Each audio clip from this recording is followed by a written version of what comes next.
तर गेल्या 13 दिवसांपासून आदिवासी विद्यार्थ्यांचं इथं आंदोलन आणि उपोषण सुद्धा सुरू आहेत. आपल्यासोबत उपोषणकर्ते एक विद्यार्थिनी आहे. काय सांगशील, काय मागण्या आहेत एकंदरीत?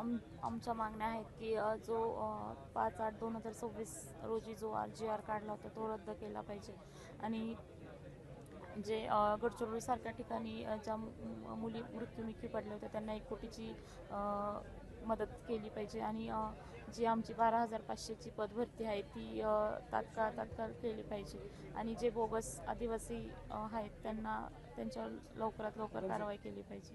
पण आता वयाच्या अटीचा जो मुद्दा होता की 30 वर्षांच्या पुढं जो तुमच्या मागणीमधला एक हिस्सा होता तो सरकारनं आता मान्य केलेला आहे. सरकारच्या शिष्टमंडळाचं आता तसं म्हणणं आलेलं आहे. काय सांगशील?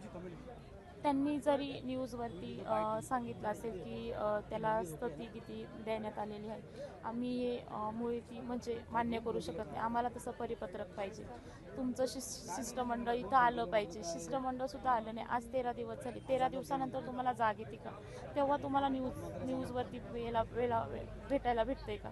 कारण का मागे पण आमचे प्रतिनिधी आदिवासी विकास मंत्र्यांना भेटायला गेले होते, तेव्हा पण आम्हाला अशीच उडोउडीची उत्तरं दिली होती. आम्हाला परिपत्रक पाहिजे आणि जरी वयाच्या आत तुम्ही नो एज लिमिट ठेवलं असेल तरी आमची अजून काही मागण्या आहेत. 12,500 भरती ती तात्काळ झाली पाहिजे.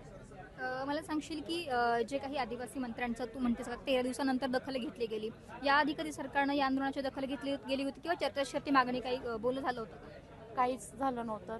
ते 13 दिवस काही म्हणजे कोणी आलं पण नाही. आदिवासी मंत्री सुद्धा आले नाही.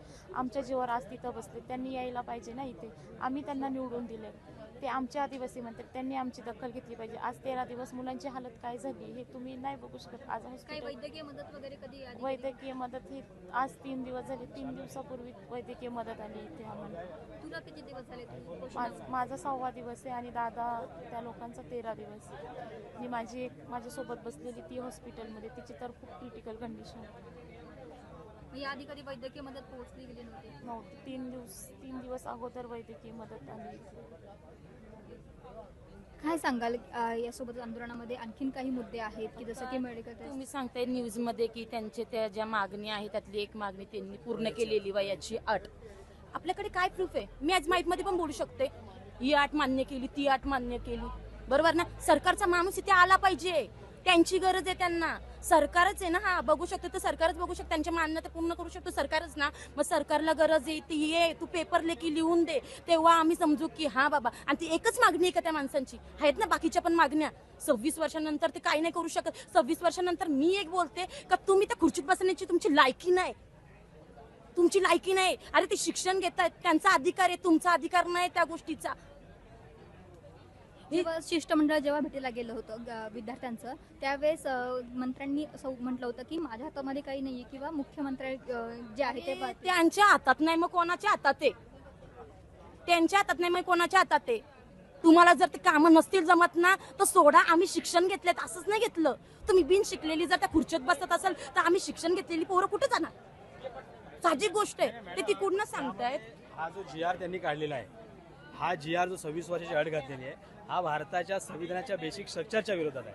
म्हणजे 26 वर्षापर्यंत मुलांनी शिकायचं, त्यानंतर शिकायचं नाही आणि त्याचबरोबर कुठल्याही आंदोलनामध्ये सहभागी व्हायचं नाही. म्हणजे व्यवस्थेविरुद्ध बोलायचं नाही, सिस्टम विरुद्ध बोलायचं नाही, अशी अट जर असेल तर मला असं वाटतं की बेसिक स्ट्रक्चरच्या विरोधात आहे. दुसरं असं की जे गडचिरोलीमध्ये विद्यार्थी मेले, शासनाचा निर्णय आहे सिक रूम संदर्भामध्ये की त्या वसतिगृहामध्ये हॉस्पिटलसारखी अशी परिस्थिती, एमर्जन्सीमध्ये काहीतरी सुविधा दिल्या पाहिजे, अशी मेडिकल ट्रीटमेंट त्या ठिकाणी पाहिजे. पण ते न ठेवता उईके साहेब ह्या गोष्टीला गांभीर्याने न घेता उडवाउडवीची उत्तरं देत आहेत. खरं तर ह्या मंत्र्यांनी राजीनामा दिला पाहिजे. 1 करोडची मागणी जी त्यांची आहे ती मी रास्ते, यासाठी मी तुम्हाला सांगतो पत्रकार महोदयांना की नीटच्या परीक्षेमध्ये जे विद्यार्थी मेले, CJPच्या त्या नॅशनल टीमनी सरकारकडे जी डिमांड केली ती 1 करोडची केली. मग नीटचे विद्यार्थी आणि वसतिगृहामध्ये शिकणारे आमचे आदिवासी विद्यार्थी, या दोघांची तुलना ही समान पातळीवरती झाली पाहिजे, हे भारताचं संविधानाचं कलम 21 सांगतंय. आणि म्हणूनच 1 करोडची मागणी रास्त आहे.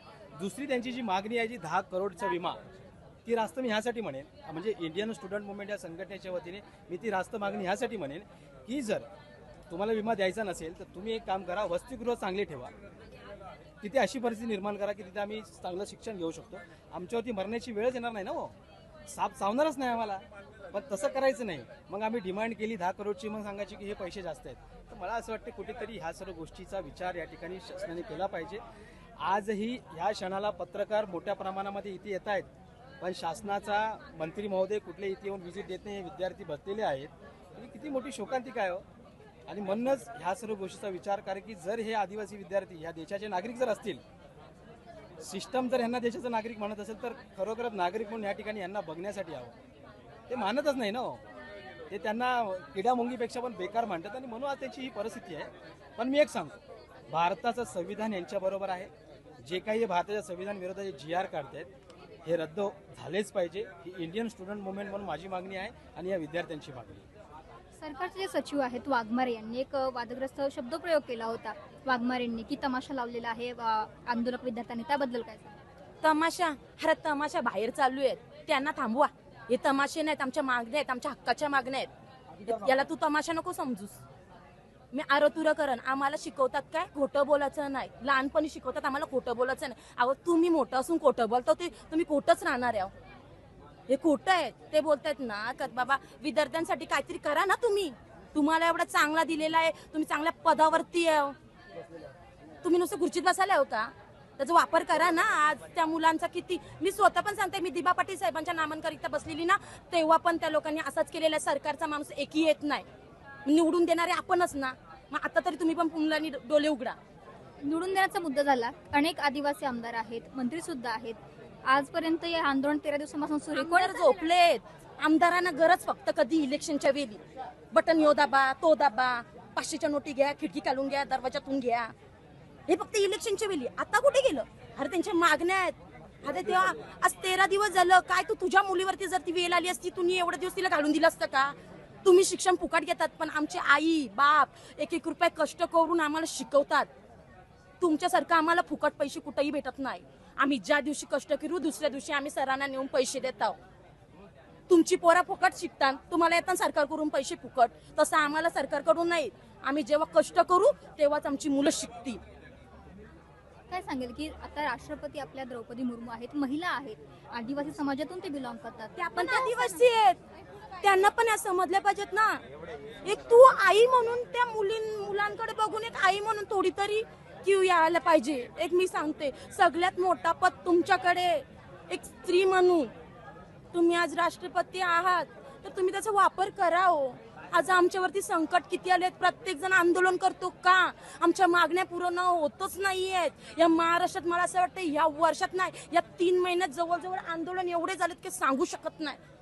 त्यातला एकही आंदोलन त्यांनी त्या आंदोलनाचा दखल घेतलेला नाही. एकही सरकारीचा माणूस येत नाही. काही दिवसात मला असं वाटतं ह्यो सरकारच जाईल. ही संविधानाचा वापरच करत नाही. संविधानाचा वापर करा ना तुम्ही. संविधानामध्ये आम्हाला सगळे हक्क दिलेले आहेत, त्याचा वापर करा. तुम्ही तुमचं डोकं जाऊन कुठे चाललं? फक्त ती निशाणी दिली ती लोकांना दाखवता. ही निशाणी दाखवा. संविधानामधली डॉक्टर बाबासाहेब आंबेडकरांनी काय काय केलेलं आहे, छत्रपती शिवाजी महाराजांनी काय काय केले, सावित्रीबाई फुलेंनी काय केले, असे जे नेते होऊन गेलेत त्यांनी काय काय केलेले आहेत. तुमच्या नेत्यांचा काय उपयोग आहे? अरे दिले त्याचा तरी उपयोग करा. मेल्यानंतर माणूस नाव तरी काढत. तुम्ही मेल्यावर पण नाहीत ना, जिवंत असताना पण नाहीत. तर आदिवासी मंत्रालय हे स्पेशल दिलं आदिवासी विद्यार्थी असतील किंवा आदिवासी लोकांच्या भावना जाणून घेण्यासाठी. पण जेव्हा जो मुद्दा झाला अमरावतीमध्ये जी घटना घडली होती की काही आदिवासी विद्यार्थिनींना विषबाधा झाली होती अन्नातून, त्यानंतर सेंट्रल किचनचा मुद्दा हा उपस्थित केला गेला होता. यासोबतच जे वैद्यकीय तपासणी आहे फक्त मुलींची होते, म्हणजे प्रेग्नन्सी टेस्ट असेल, या सगळ्या विषयांवरती काय वाटतं एक महिला म्हणून काय वाटतं? हो, ते नॅचरली प्रेग्नेन्सी बोलल्यानंतर प्रेग्नेन्सी तुला सांगून येणार आहे का? नाही सांगून. तुम्हाला सांगून येणार आहे का? मला सांगून येणार आहे का? त्यांना सांगून येणार आहे का? कोणालाही सांगून येऊ शकत नाही. ती नॅचरली ती प्रेग्नेंट कधी येऊ शकते, त्याच्यानंतरही ती कामाला जाऊ शकते. सरकारी जितके सरकारमध्ये कामाला आहेत, सरकारी जितके पण थ्रूमध्ये कामाला आहेत, ते प्रेग्नेंट नाहीत, त्यांना पोरबाला नाही होत. मग यांचंच का? त्यांनाच फक्त तुम्ही बंधनं देऊ शकतात, बाकीच्यांना पण द्या. जितके पण सरकारी कामाला लोक त्यांना पण तुम्ही सेम लाव. ते बघा, रक्त सेम. ज्या वेळेला तुम्हाला आजार येतो, ज्या वेळेला तुम्हाला रक्ताची गरज येते, तेव्हा बघता का तुम्ही रक्त कुठला आहे तो. त्याला प्रेग्नेंट होती का, तिला कुठला काय होता का, ती आदिवासी होती का, ती मॉमिनिन होती का, ती आगरी होती का, ती कोली होती का, ती कराडी होती का? नाही बघितला ना. मग आता पण तुम्ही तो विचार करा ना, दखल घ्या ना सरकारनी. तुम्ही सगळ्यांना ज्यांना मानाल ना समान माना, नाही तर मग तुम्ही ना खुर्च्या खाली करा बस. या आक्रमक भावना आहेत विद्यार्थ्यांच्या. गेल्या 13 दिवसांपासून हे आंदोलन करतायत, उपोषण सुरू आहे, परंतु सरकारकडून या आंदोलनाची या उपोषणाची दखल घेतली गेली जात नाही आणि अशा पद्धतीनं आक्रमक भूमिका जी आहे ती मांडली जाते. कारण की एक प्रकारे 80वा स्वातंत्र्य दिन आपण म्हणतो की नुकताच साजरी झाला, परंतु आदिवासी समाजाचा मुद्दा जो आहे तो सरकार किंवा मंत्री असतील किंवा आमदार असतील यांच्याकडून दखल घेतली गेली जात नाही. हा मुद्दा आहे तो हायलाईट होतोय आणि आणि विद्यार्थ्यांचा आपण पाहतो की आक्रमक भूमिका आता समोर येते. महाराष्ट्रातील सर्व बातम्यांचे विश्वासार्ह व्यासपीठ. सकाळच्या सर्व सोशल मीडिया प्लॅटफॉर्मला लाईक, फॉलो आणि सबस्क्राईब करा. तसंच सर्व नोटिफिकेशनसाठी बेल आयकॉन प्रेस करायला विसरू नका.